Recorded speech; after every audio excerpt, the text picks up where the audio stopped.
Video. Pinili natin. Megan ka. Hello. Sino yan? Ba to?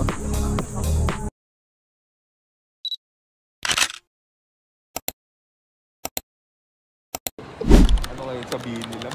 Good morning guys! Andito tayo ngayon sa NAIA Terminal 3. Pumunta tayo ng Lawag. Since nakapag-check-in na kami online, diretso na tayo dito sa security ng domestic.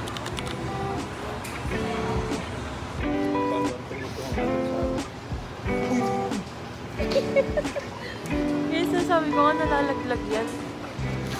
Nag-breakfast lang kami sa 7-Eleven, then diretso na sa gate.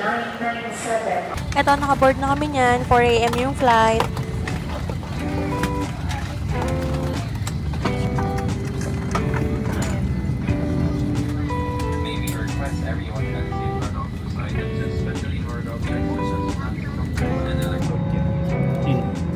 Ayan, after 1 hour, pinababa kami ulit ng plane. Pinapalipat kami since may sira daw yung plane na unang sinakyan namin. I know, hassle yung ganito, pero mas okay na din yun kesa, di ba, you know, mas okay na rin yung ganito, safe, kesa yung ipagpilitan pa, tapos may mangyaring di maganda. Pinasakay naman ko na yun. Ayun, nakaalis din. Mga 6 AM na to.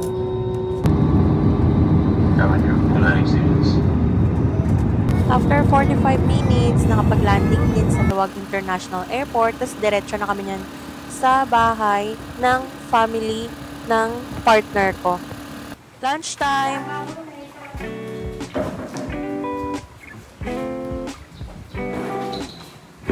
Pasok mo, 4th floor kami. May 2 beds, isang queen size, and isang double. And may TV. Meron silang coffee cup, mga baso, ganyan. Initan ng tubig. May ref. And here's the CR. May bidet. Hello. May shower. Malinis.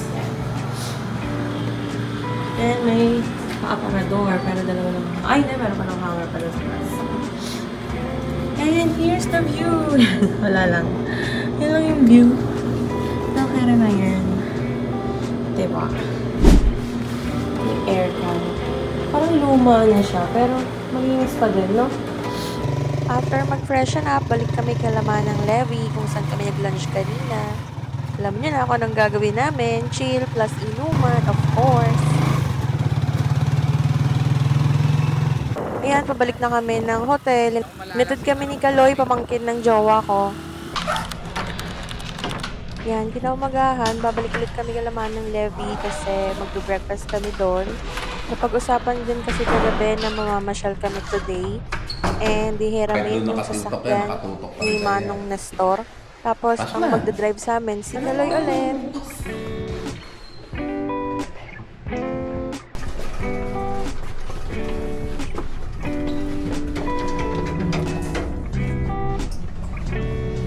Alak pa pa din. Record ba to?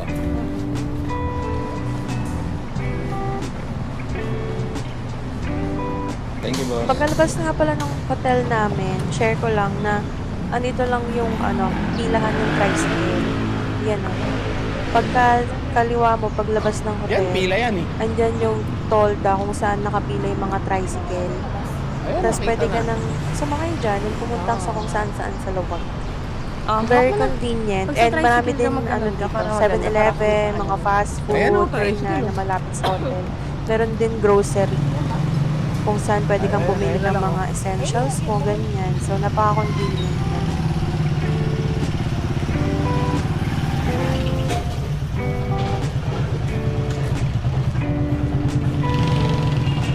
Nang di barangay 4. Kaya dating rehab. Ayan.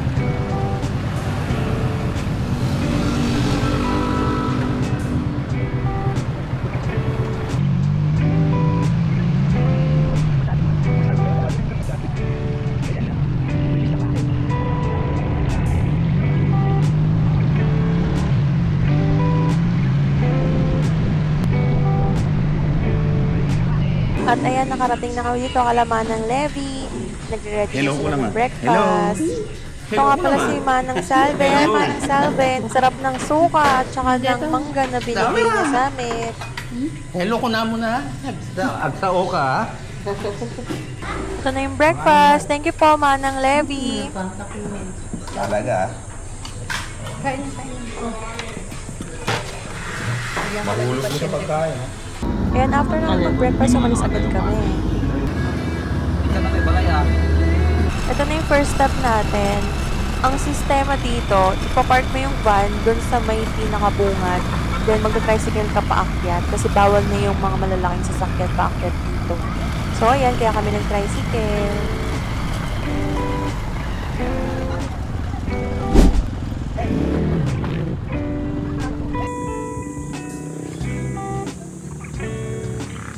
Nagpicture-picture muna kami dito sa baba bago umakyat.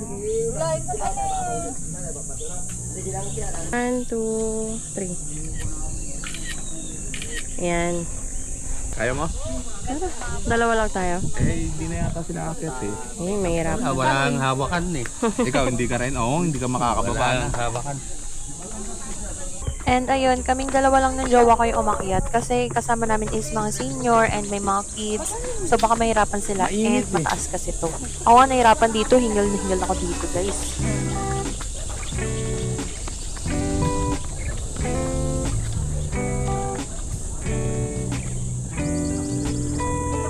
Hindi ko alam, doon na sa pagbaba siguro.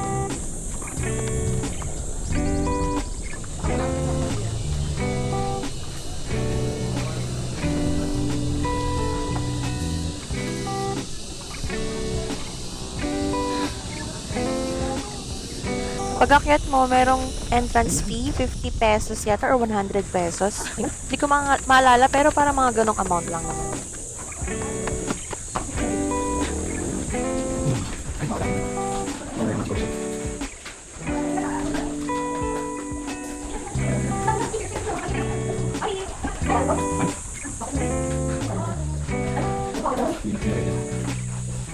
So, ayun, close pala yung sa pinakataas niya. Kaya, yun, nag-picture-picture na lang kami dito sa may baba.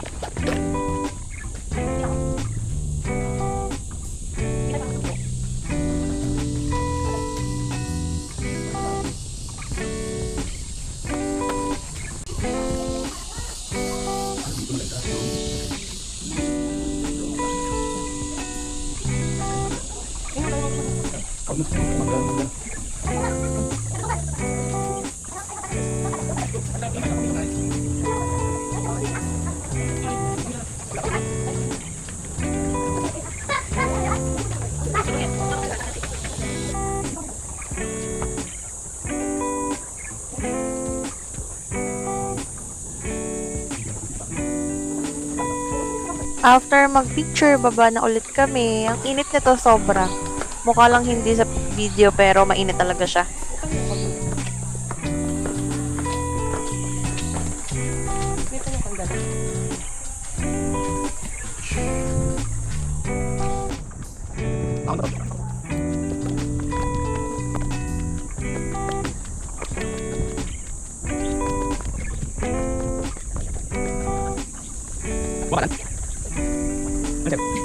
Pabalik na kami ng parking.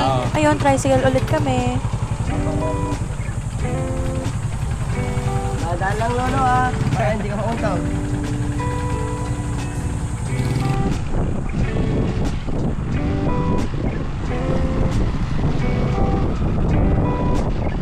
Papunta na kami sa second destination for today.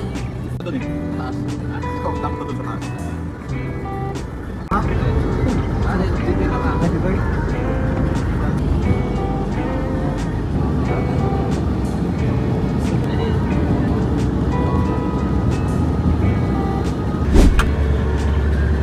Punta kami ng windmills.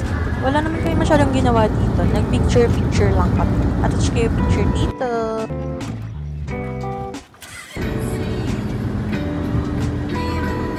Balik na tayo. Ano meron na eh.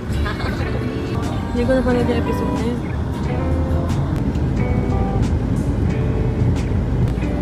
Bago na to eh. Ang bagong sim na yan. Ito yung binili natin.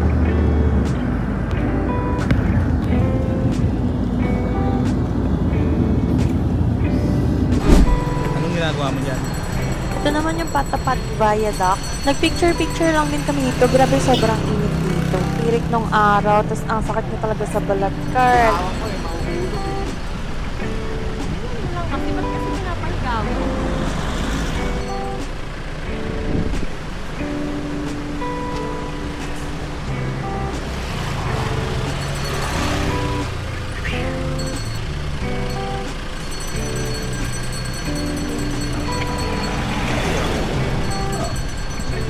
Saan?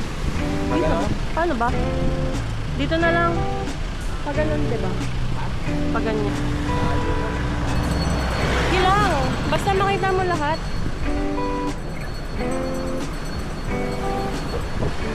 wait.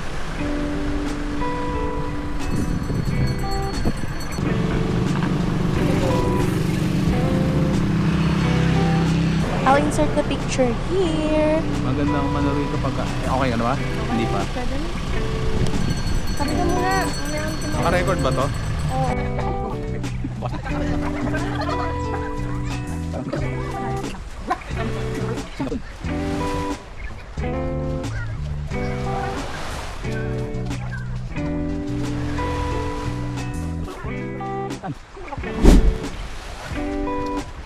And here we are sa Saud Beach. Again, nagpicture lang ulit kami dito. Hindi kami nag-swimming. Kasi sobrang init talaga, Diyos ko. Wala akong dalang sunblock. Nakakainis. Pero ang ganda dito. Siguro masaya mag-stay dito ng mga 3 days, 2 nights. Ganon. Dito, parang wala. I'll insert the pictures again here.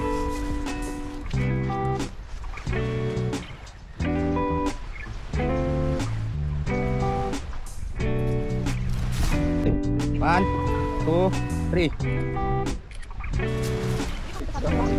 Ilokos lang? Ilokos lang? Ha? O buong Ilokos lang, eh? Buong Ilokos o Ilokos lang?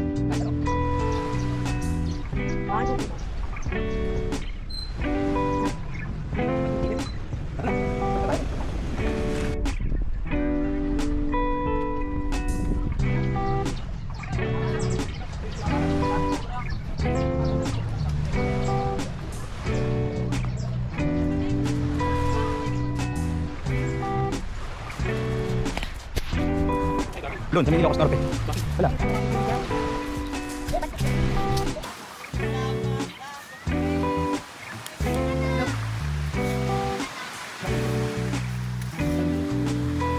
Nakikita niyo ba yan? Kapag umalis tayo ng alas 4. First time ko dito sa Saud Beach. I mean, sa buong Ilocos Norte. At ngayon lang nakapunta din dito. Ang ganda, grabe. My Umalis na tayo. God. Dating natin doon mga po. Ayun, malilim-lilim na. Parang mapadaan. Hindi mo ako naglalakad. Paano naglalakad?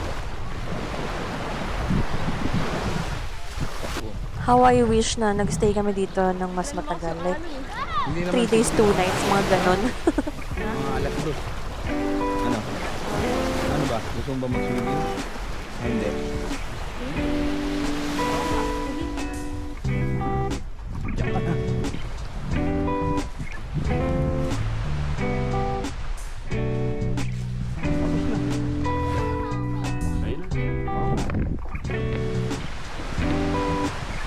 Saan may hugas ng paa dito? Doon sa CR. Dagat naman eh. Ni-judge siya ni Puro. Ba't meron ako dyan? Eh, syempre, picture mo yan. Ayan tayo, dalawa. Oh. Tatabi ako. Hello muna. Hello. Ayan, pabalik na ulit kami ng Lawag. Lawag, makarapan. Pero syempre, dinaanan muna din namin ang Sinking Bell Tower. Dito lang din to sa Lawag. Nag-picture lang din kami dyan. Insert ko yung picture. And syempre, nandito rin naman na tayo sa Lawag. Hindi natin palalampasin ang famous na empanada. Ang sarap nito. Kakaiba siya sa mga nalasahan ko na before nung nag-Ilocos Sur kami. Doon sa may vegan. Iba siya. Mas masarap dito.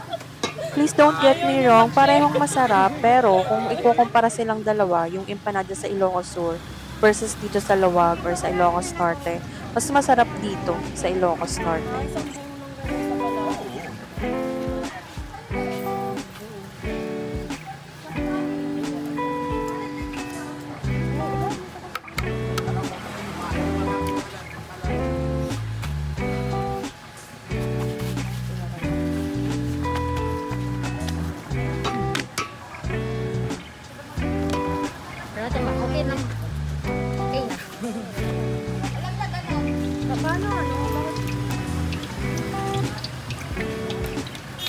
Ayan, nagpaturo tayo kay Manong Nestor kung paano magluto ng igado kasi kakaiba yung igado dito. Ang sarap. Actually, lahat ng mga kinain sa amin dito, masarap. Yung pakbet na sili, yung baliktad, tsaka yung longganisa, of course. Hindi naman magpapahuli yun. Pero may green tea. Oh, yan lang ang diferensya. After the night, syempre hinatid kami ni Sheila tsaka ng husband niya dun sa hotel namin. The next day, pinuntahan namin yung SM Lawag. Bagong bukas lang daw kasi ito dito. Nag-Jollibee lang kami with the kids. Thank you po sa mga nag-asikaso sa amin dito sa Lawag, ang Tamayo family. Thank you. Especially po kay Manang Levi na lagi po kami nilulutuan ng masarap na pagkain. Maraming salamat po sa inyong lahat. Ang saya po ng first trip ko sa Ilocos Norte dahil sa inyo. Thank you po.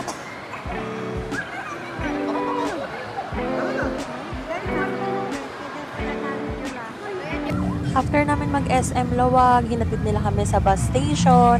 Nakalimutan ko na kung anong bus to, pero Farinas yata to. So pagkahatid nila sa amin, nakasakay na kami. Then after a few hours, nakaalis na din yung bus. Papunta na kami ngayon ng Ilocos Sur sa kamag-anak din ng jowa ko. So ayun, kita-kita na lang tayo sa Ilocos Sur. Please like, comment, share, and subscribe na po sa channel ko para mapanood nyo po yung Ilocos Sur trip namin. Siyempre, hindi lang yan natitigil sa Ilocos Sur. Marami pa tayong trip. Kaya, subscribe and don't forget to click the notification bell para lagi kayo updated sa bawat upload ko ng videos. Buyers!